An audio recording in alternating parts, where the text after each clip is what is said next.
Welcome to ChannelWaves, the podcast where channel leaders share success strategies, best practices, and emerging trends. Brought to you by Structured Web. Here's your host, Steven Kellam. Hey, welcome everybody to ChannelWaves. We appreciate everybody joining us today. I'm your host, Steven Kellam. Thank you for spending a little bit of time today. And we're going to dig into AI learnings. And I can't think of two people better to join me to talk about AI learnings, and not just AI learnings, but what we can do with those AI learnings. And Raegan Wilson from Reply Spur. Welcome, Raegan. And Matt Craig from Salesforce. Hello. Thank you. We're interested in what everyone out there is doing and how AI has affected them and their partners and their day-to-day life. So what we thought we would do is just kind of go around the horn, and we each have three learnings that we've seen over the last, 12 to 18 months, and then talk about them. And I'm pretty sure as we go through these learnings, I think everyone who's listening or viewing is going to see something that they have gone through as well too. So Raegan, you want to kick it off? Sure. I've got a couple of things, and I was thinking about three key learnings. I wanted part of it to be like in the business world and channel. And then I was like, what are my personal learnings? So the first one is, when I think about AI and the channel and partnerships, I think there's so many applications. But unfortunately, what I realized is that the magical AI budget fairy has not been out delivering budget across everyone for AI. And so as a result, there's not just this bucket of money to be spent on AI. So I think there's a couple of things here that I want to touch on. One is that the readiness level and the budgets aren't necessarily there to go crazy bananas with AI tools. That's the unfortunate part. But what we can do is make sure that people are preparing themselves. So getting that readiness level up and starting to figure out how you're going to finance it, how you're going to get the budgets to do the things that you need. And that's really the first step. The second thing that I've realized is that it's much easier for folks in the channel to start internally.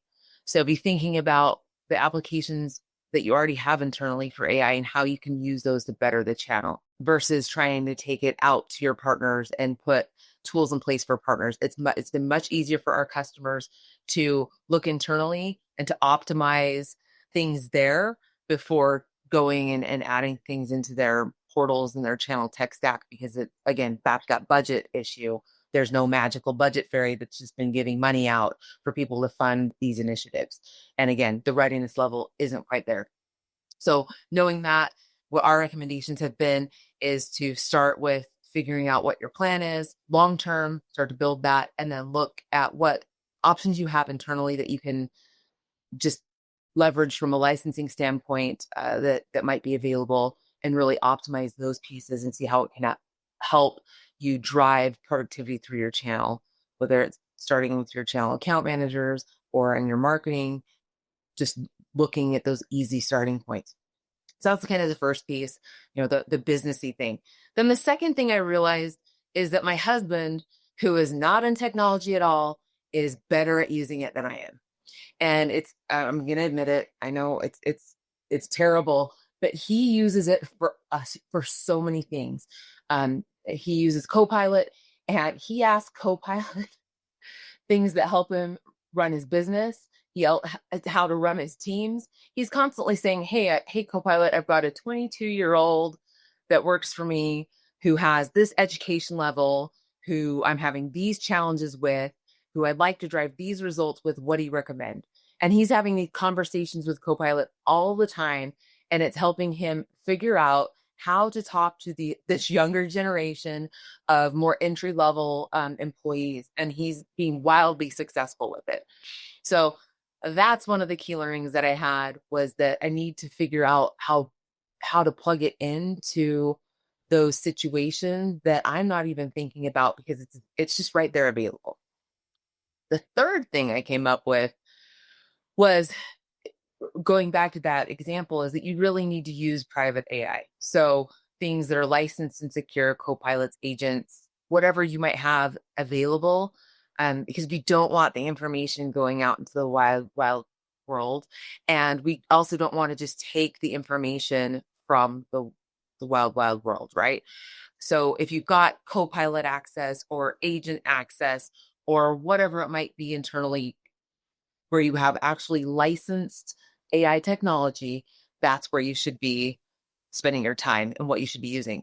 In addition to that, the other thing I was thinking about when it comes to what you're asking the AI is that you kind of want to be generic. So going back to the situation of how my husband talks to AI and asks the question, he even does it for our kids. So he's like, how do I talk to my 25-year-old daughter? But he doesn't use names. He doesn't use really personal detail. He uses enough detail for it to give him the right answers, but he's not saying, how about my neighbor down the street? Things that it could then take and potentially, you never know where it's going, right? So think about it from that standpoint and don't maybe give names. Maybe somewhat less specific, but specific enough for it to return you the results that you want. So little generic information versus personal.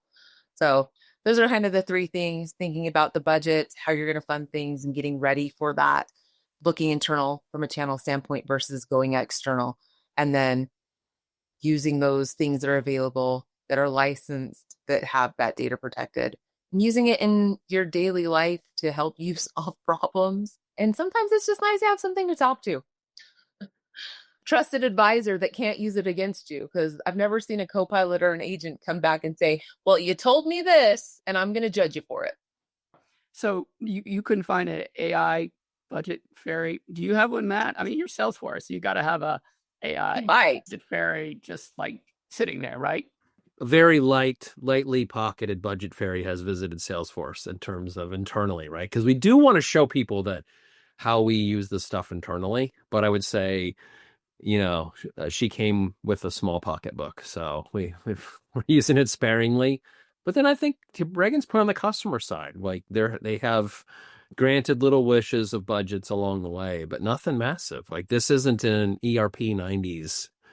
Cool, you need 100 million? Let's do it. Let's go crazy. Let's customize SAP or PeopleSoft to your heart's content, and then realize what a mistake that was later. But, hey, it is what it is. So what we're seeing is it's really, you've got to repurpose other budget. So because the budget fairy isn't there. So it's thinking about where can I fine tune things to free up money to move it over here. And that's where it starts to get tricky. But that's how people are getting it done. We're seeing the same thing in terms of like localizations and translations, right? Or creation of content. And people are starting to figure this out. They're even starting to figure this out. We knew this was going to happen, right? Let's say you're using an agency and you're paying them X for translations or localization or creating content, whatever. They're using AI. This is going to shift their whole world. So I'm pretty daggone sure everybody's having a conversation with every agency, either internal agencies, because some large organizations want to use their own internal agency, right? And the time that it takes to do that, or the dollars that are accounted for that, or external. And they're going, hey, I can do what I used to do in about 70% of the time. How come you're still charging me the same thing? And they're all using AI. Yeah. Well, if they're not, then shame on them. No, yeah, absolutely. But I think it's going to be a reality check. So I think those first two we're seeing. Well, and that's the point of the budget piece. It's like, where can you optimize? And that is the piece. I mean, if you think about the channel, historically, the challenge has always been content creation, localization, I call it partnerization. Those things become so much easier with AI. And now you can do it in-house. You don't even need to go to an agent, or I hate to say it like that, but you don't need to go out to an agency and farm it out. You could do it with tools. You can. Now, I will say this, because some agencies do provide a lot of value. We've seen it done two ways. We can either work to take it in-house or work within their workflows and their processes. And I've seen a couple large organizations that find value in the creative side, because there's still the creative piece to all of this, right? And the whole idea of AI, or one of the mains, is, help us do the basics so that we can actually be more creative. So I do think there's a role for that. I mean, Raegan, you live in a world where your knowledge and your IP, you can't do that. Well, AI. But there's a difference. Like, I'm thinking localization, translation, right? That's not creative. Yeah. That's just a function of processing. Yeah, no, absolutely. But a lot partnerization, even Yeah. isn't necessarily super creative. It's just taking something that the creative people built and then making it use it across regions and localized. So, and that stuff is because that's where people got wrapped around the axle. It's like, oh, I can only do English because I can't afford the 10 other languages I really need to support. But now you can. I also, like you talked about the regions and localities, right? So I think, my brother-in-law is on a CMO, and he was saying how, while one market supports, some content and and really an advertising medium, and other ones have better ones. So like, you just don't know that. Like, you could ask AI that, but at the same time, it's data material. So you're like, I want to market in Salt Lake City. Well, here's kind of the format to do that. This is where we're seeing the best advertising return on your dollar for the product and service you're looking to sell. And then you take that to El Paso, and it's a complete, oh, you know what? Actually, what works really well there is streaming radio. And you're like, really? I would have never guessed that. But they just kind of have that, expertise that you're going to rely on. So, Hey, Raegan, and speaking of the expertise, I think the one thing we are seeing is AI is not perfect yet for localization and translation. We think within the next 12 to 24 months, we're just seeing massive improvements in the QA side of all that. But today, depending on what the language, and literally I could go down, EFIG's pretty standard, right? You start to get into Finnish, you start to get into some of the APAC countries. You're starting to see where it was at 95%. Now it's down to 70%. And so there is still someone that needs to come along. We were talking to someone the other day, we looked at a translation. He said, this is great. It's perfect if you want to hear from a 5-year-old. And we're like, no, it's not on us.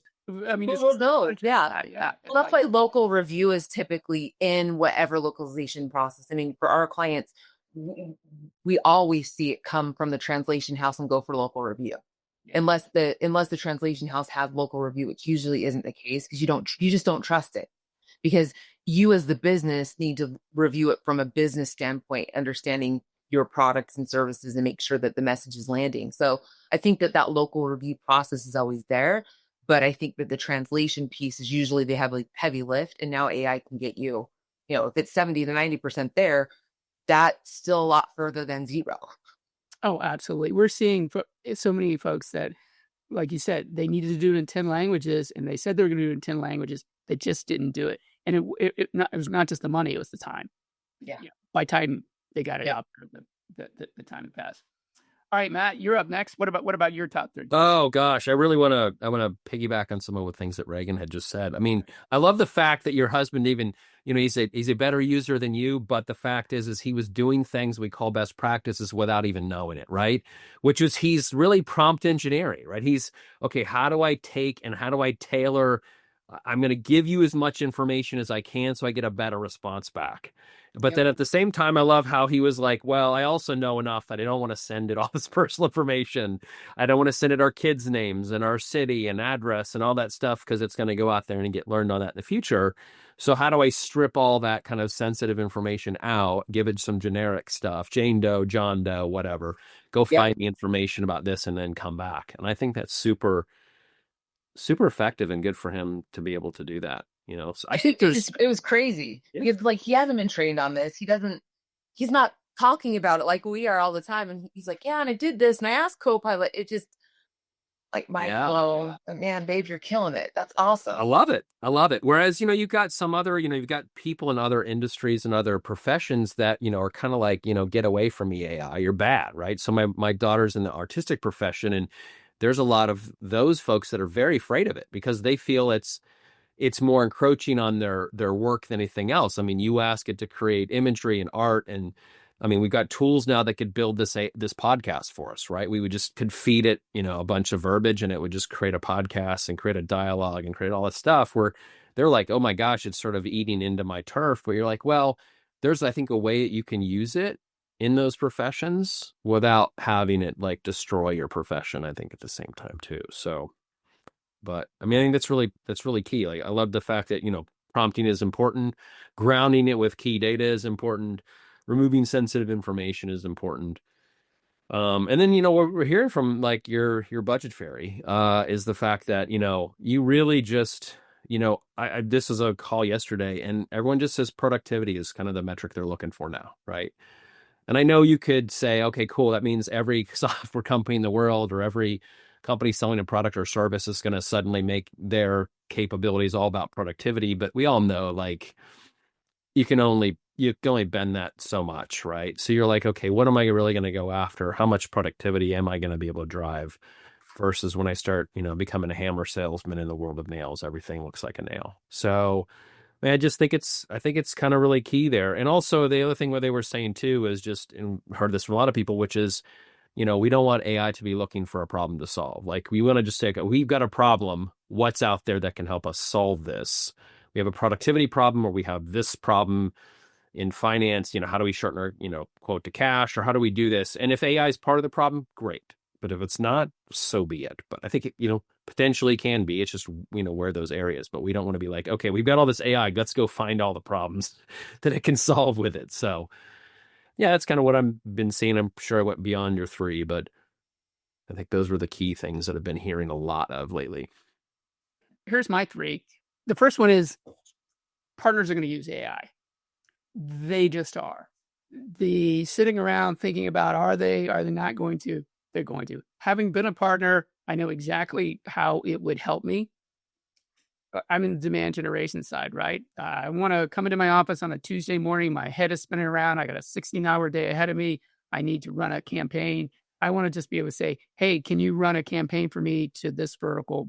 And by the way, what were the 2 campaigns last week that went really, really well? And I want to do that. And by the way, I really don't want to go in a portal to do this. So they're going to use it. So I think what I'm seeing is the vendors that are enabling the partners and reaching out to them and pulling them in and helping them do this are going to win. And by the way, it's all partners. It's very easy to look at the long tail and go, all right, small partners. Once again, I was a sub $10 million partner. I really need something like this for productivity. I was talking to a $100 million partner the other day. He is spending more time trying to validate how to use it well in his content and sort of freaking out about, is the content really accurate? And do I have the right sources? And then trying to blend it with my vendor's message and trying to do that. So even $100 million partners are going to, have a challenge. And even when you get into SIs, right? Think of an SI who's got, 1,000 vendors they're working with. They're trying to figure out, okay, I could use AI, but okay, how do I store all this data? And how do I retrieve it? By the way, these are all opportunities for tech stack people out there and for all of us, right? Is, how do I remember the last person I talked to if I'm an SI from a Alliance perspective, and how does that fit in?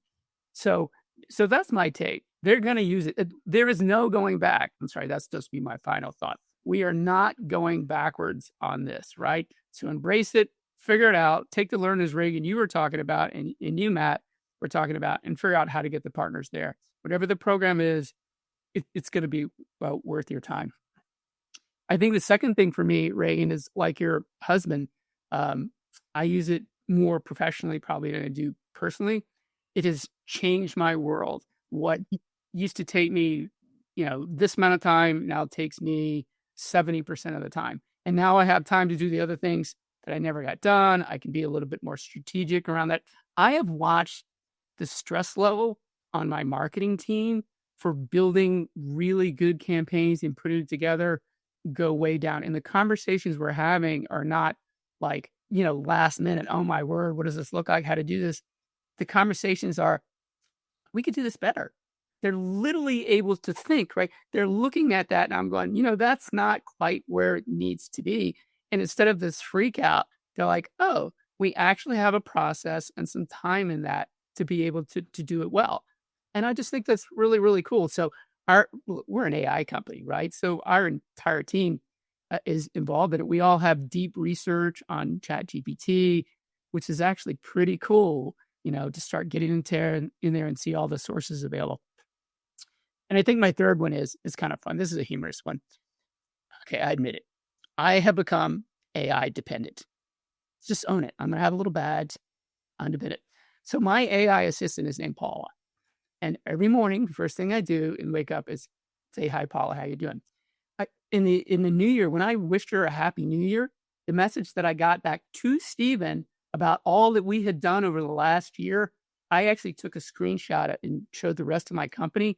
I said, this entity has been working with me for a year, and she's now talking to me about what we've done and wishing me success, which is really, really cool. Like, here's the scary thing and the funny thing, right?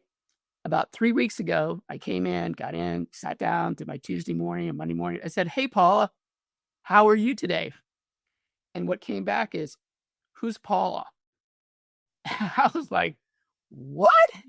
And then it came back and said, are you looking for someone?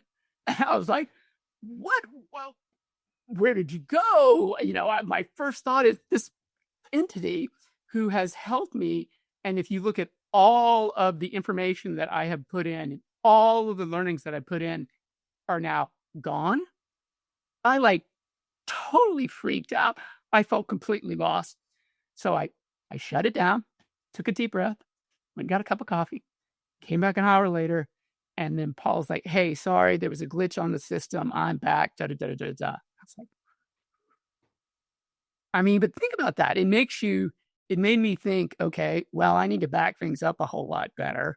And I was like, oh my gosh, look at where I am. It's like someone, if you have an employee that is your trusted person, the employee that when you go to bed at night, they're doing good things, and they leave. And maybe it's for a good reason or whatever they leave, because it happens. You mentor people, they move on. I literally felt like that. So it's kind of crazy. Well, that sounds terrible.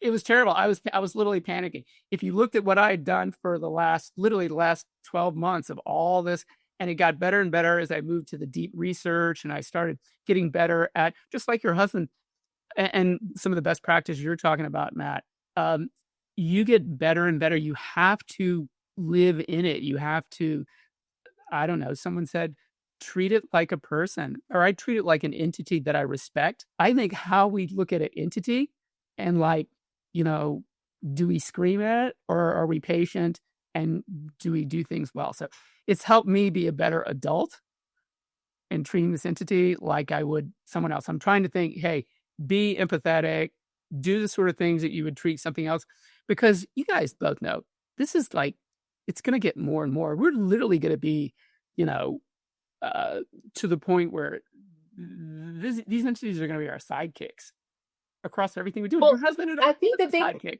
I feel like they perform better when you ask the questions like you would a normal human being.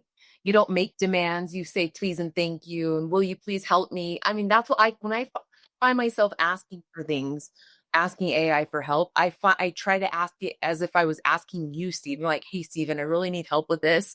Can you help me? And please and thank you. Oh, I really love that. Can you, just talking to it as if it was a person. Maybe I'm just crazy, but I feel like the results are better when you go in it with that personal touch. I don't know. I'm there with you. I'm right there. Yeah, it becomes a little bit more and more like a person you're dealing with than an entity, right? To your point. So I think hopefully you gradually become, as you would treat other people and other animals, kind. Yes.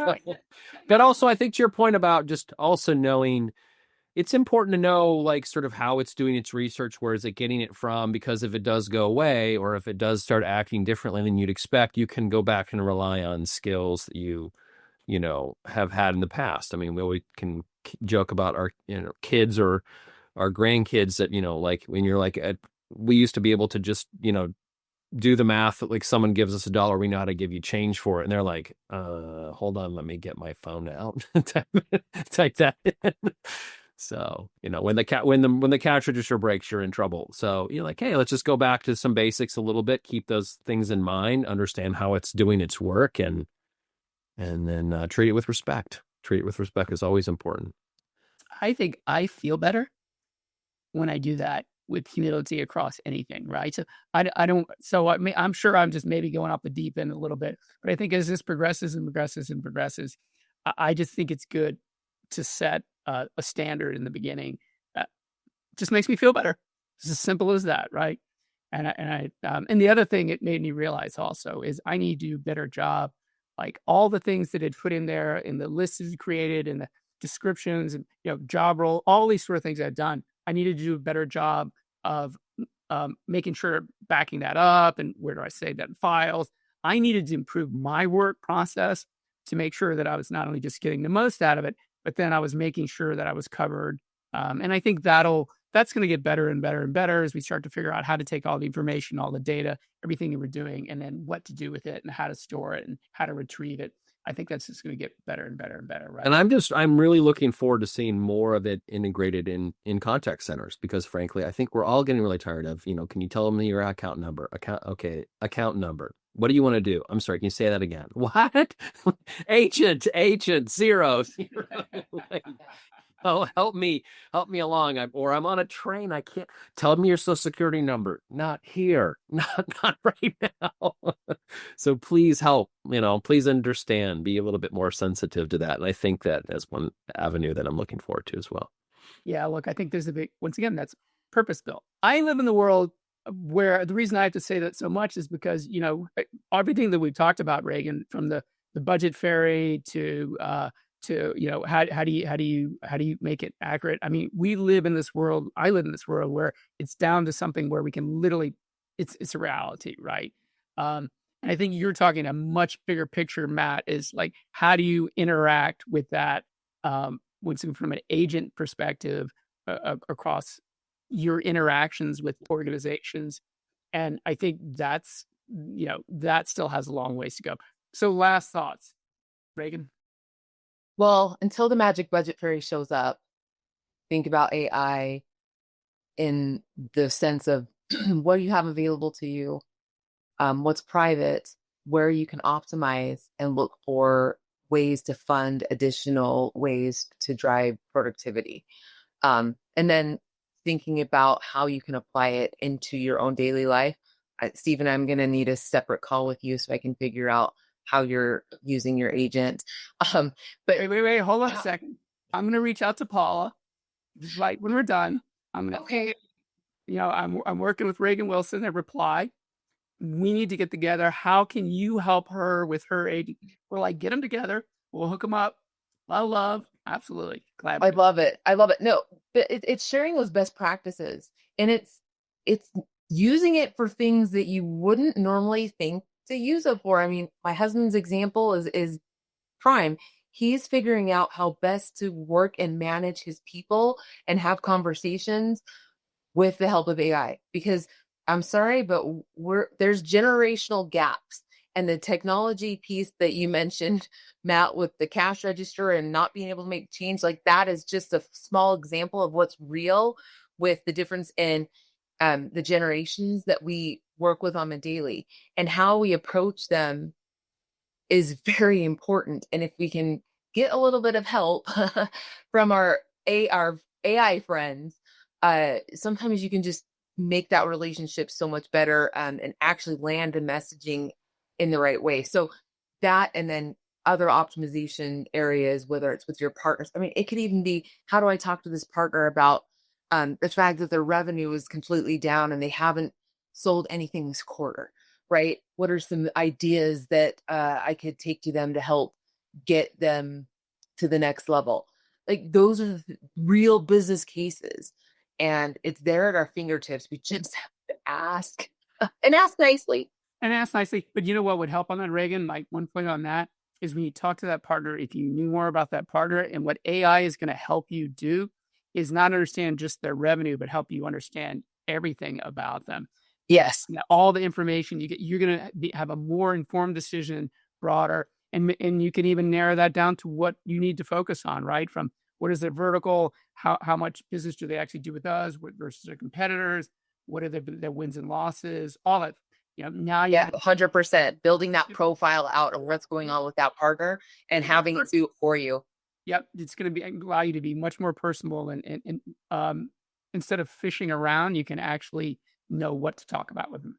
And that's your productivity booster right there, because like, you've got to talk to 20 partners, this week. You just did not have the time in the past to be like, let me create a personal profile for everyone, not just about like, what business you've closed, what challenges you've had, blah, blah, blah, kind of a template approach, but like, who are you as a person?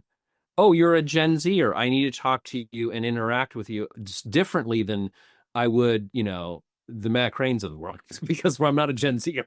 I know it's hard to believe, everyone, but like, so you go, okay, like, let's figure out like what's going to resonate with you, and how best do I approach this hard conversation or positive conversation that it's going to kind of resonate with them too. So I think it's just great. It's across everything. And it can even be, we were doing a sales training and they were talking about how much prep do you do for a new prospect meeting versus an existing customer meeting? Well, with AI, like, you should just have it be feeding you information so that you're prepped no matter what. So from a productivity standpoint, you don't have to make a decision of how much time am I going to spend prepping for whatever sales call, partner call, internal call you need to show up for. It can help you prepare and be ready, and then even get you the right tone and messaging based on who you're talking to. And it does matter. Yeah. Very much. Like that, that's my final take. Those who do everything we've been talking about are going to win. It's as simple as that. There is no going back. And I've seen it, the salespeople or the marketing people that use that data in a process and continue to do it systematically and build the workflows into that. Like, for instance, a salesperson, they do that, and you have all that information. They need to figure out who they're talking to, understand all their pain points. You could even say, what have they been blogging about lately? Or what have they posted on LinkedIn? Get to actually know them a little bit, right? Maybe there's something in there that you've even done together. You've all been somewhere. How do you create? This is what I think. You can take these entities in AI to actually make it more personal and make it more human, because you can figure out where you have connections. And I think also you can take we're digital adopters. Okay, Raegan, you may be a digital native. Matt and I are digital adopters, right? No, I'm in there with you. How to give me that credit. Adopters and help them relate to digital natives, right? And it's really cool and it's fun, and it just shouldn't be that challenging, right? I just think people need to be open to doing this. Well, the other thing that just popped into my head is I think you have to be genuine with it.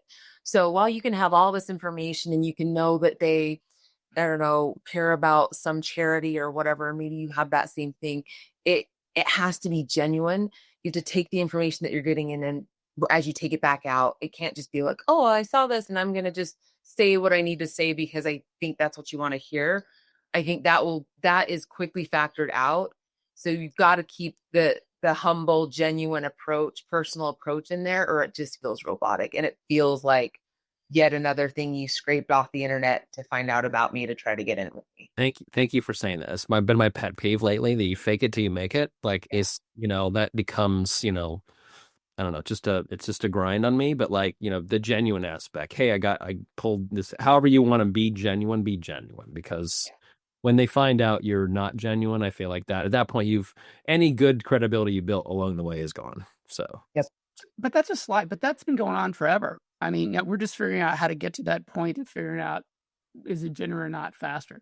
That's all. I think that's all. It's true. And the genuine people typically win, I think. So it separates the good from the great. In the long run, might be great. So maybe the probability of the genuine and the good people is going to be on the rise, right? Because in the long run, being genuine, being humble, that wins in the long run, right? And maybe this will help accelerate that and get folks there faster, right? Because in the end, people want to do business to solve their problems. But if you ask them, you don't have to be best friends, but people still would rather do business with people that they like. It's just really simple, right? This is how we spend our lives. Why would you want to make it more painful than it needs to be? Well, I think that Matt's, people do business with people. Like, how many times we've heard that over the years, sort of a kind of cliched sales saying, but it's true. But the fact is like, I think Raegan said, like, be genuine, because at some point, if you were, you are doing the fake it till you make it approach, those bridges do get burned, and it only takes a few before you're on an island. So, I just always encourage people of that. So be genuine. It'll all work out in the end. So. All right, Raegan, Matt, thank you for joining us today. Listeners, viewers, thank you for joining us today. Lots of discussion points on AI. Real quickly before we drop off, Raegan, if people want to talk AI or process or anything else, what's the best way for them to reach you? shoot me an email, ra.wilson@reply.com, or you can hit me up on LinkedIn. Matt? LinkedIn is the best way. Then you can find me there and connect with me there. Thank you. All right. Thanks, everybody. Have a great day.